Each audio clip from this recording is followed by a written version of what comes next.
Hi everyone, my name is Valerie. Thank you for joining me today. I wanted to give you an update on how our homeschool year is going so far. We are in our fourth week of the 2019-2020 school year, and we've incorporated some new materials. I gave an update after we were about a week into the year, and that was mostly about our English.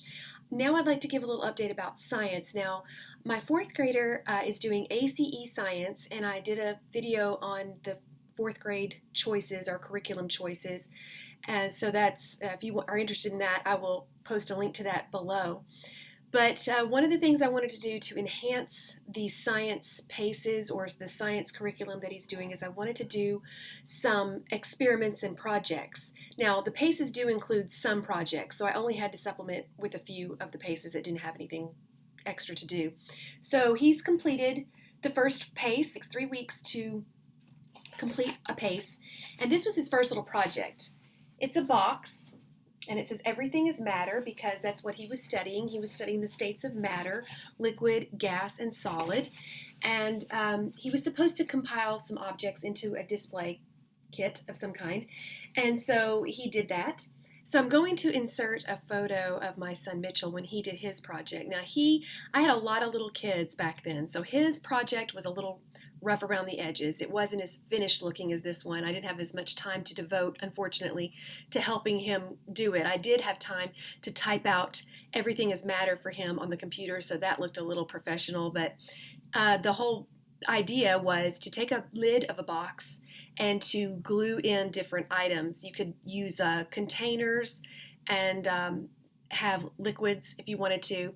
You could just glue on regular stationary items, but you had to label them and compile them and understand that everything is matter, everything. So Matthew completed this. Now, since I have more time, I was able to kind of help set this up for him. So this is a box from an Amazon box that I had. So it's not the lid of a box like I used for my son's project. But as you can see, he picked some different objects. He got a twig, and there's wood and soil, and this is a seed. I think it's a cottonwood seed, but I'm not really sure. A marble. He got metal. He got a nail. That is an eraser cap. He glued that in that way. And then a plastic bottle cap, and this at the bottom is a cotton swab there, a Q-tip at the bottom. And then he labeled it himself this time. He wrote all the labels. He chose the cards. I spray painted the box so that you couldn't see the Amazon on the side. Just a real rough, quick spray. And then I glued a piece of construction paper, black construction paper, because the box had the flaps that showed, they stuck up.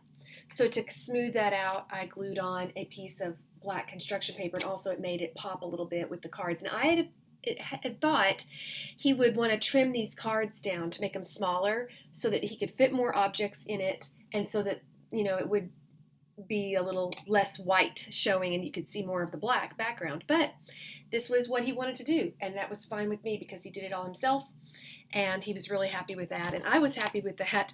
I've also already completed another experiment where he had to prove that air had weight and air takes up space. And I don't know if I can get those posted to YouTube for you to see those, but maybe I can. But those were fun little projects to do. That's in the current pace that he's on, so that's been nice. He's also been doing the second unit in his English, the Bob Jones University English that we're doing, English 4. And it's a writing unit, which is another reason, I don't know if I mentioned in previous videos, I can't remember, but that's another reason why I really like the Bob Jones material, is it alternates between grammar and writing. So he did 2 weeks of grammar work. He learned about different types of sentences, declarative, interrogative, etc. And then now he's writing a personal narrative. Now, this is his first time to write a long project, and I love the way Bob Jones has broken it up. In the planning, he did some planning, he did the rough draft, another rough draft, and then tomorrow he's working on the final draft. It's kind of taken him a while to do it. It's a lot to do if you're not used to it, if it's all new. So we've been taking our time now. A young Valerie would have been really stressed that it's taken him a few extra days to complete some of these assignments. We haven't quite been on track as I would like to. We've been a few days off. But new Valerie, more mature Valerie, is trying to understand that every kid learns at a different rate I'm trying to be more patient and enjoy the ride a little bit more. So I'm prepared, completely prepared to not complete this workbook. I really like finishing workbooks or coming pretty close. And I don't know how close we're going to get to completing this English workbook. But I'm really, really excited with his progress. He's learning. He's remembering things that last year we used ACE English and it just wasn't the right program for him. It just wasn't sticking. But one thing that was nice is I noticed as I was going through my lesson plans for the writing unit, it had these sheets here. They're called Keeping Up. It comes on the Teacher's Toolkit CD in the back of the Teacher's Edition. And you print these out, and there's 2 on a page, so I cut them in half.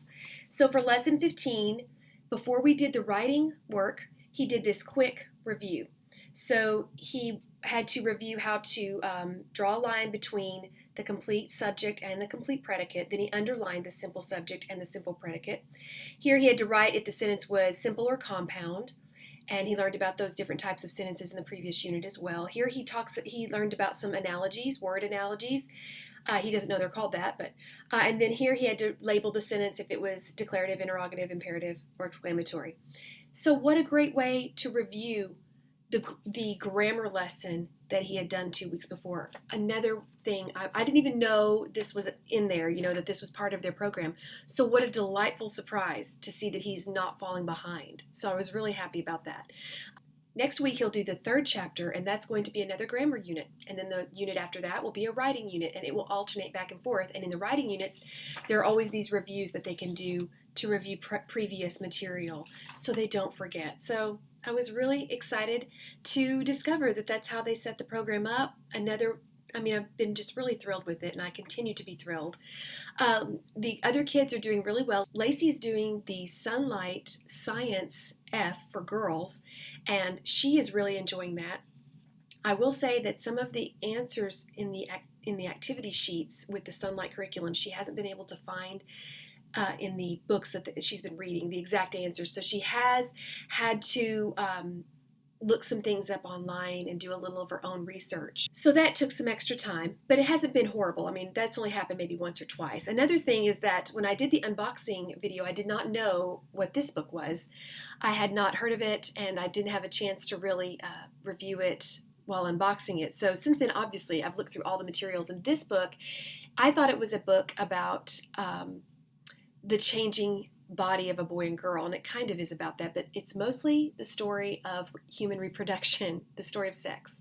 So I wanted to make you aware that this is a really good book. It's very short. It's informative. It's not too much information, but yet it is, information that the children need to know.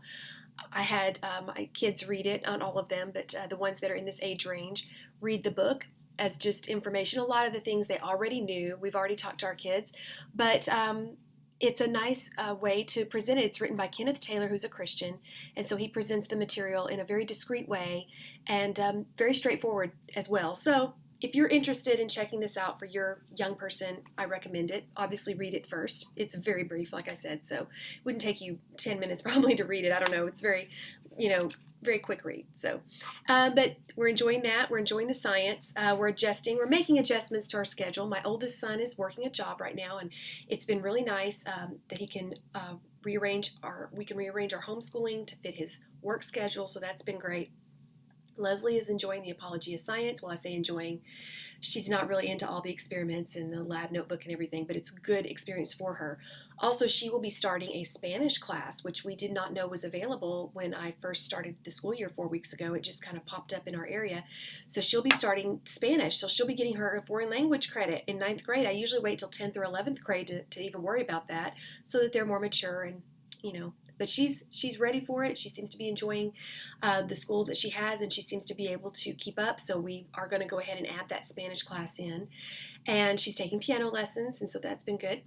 Anyway, she's enjoying the algebra teaching textbooks. All the kids are enjoying their teaching textbooks online. We're all loving that. That's been really wonderful. It's been nice not to have to worry about the CDs. We can just log on. Everything is right there at our fingertips. Highly recommend the online teaching textbooks. So I think that about sums it up. We're really, it's hard to believe we're a month into our school year. It's already flying by. I hope everything is going great for you. If you have any questions or comments, please let me know in the comment box below and give me a like or subscribe if you haven't already. If you are a regular viewer, thank you for coming back and watching again. I hope your homeschooling journey is a happy one.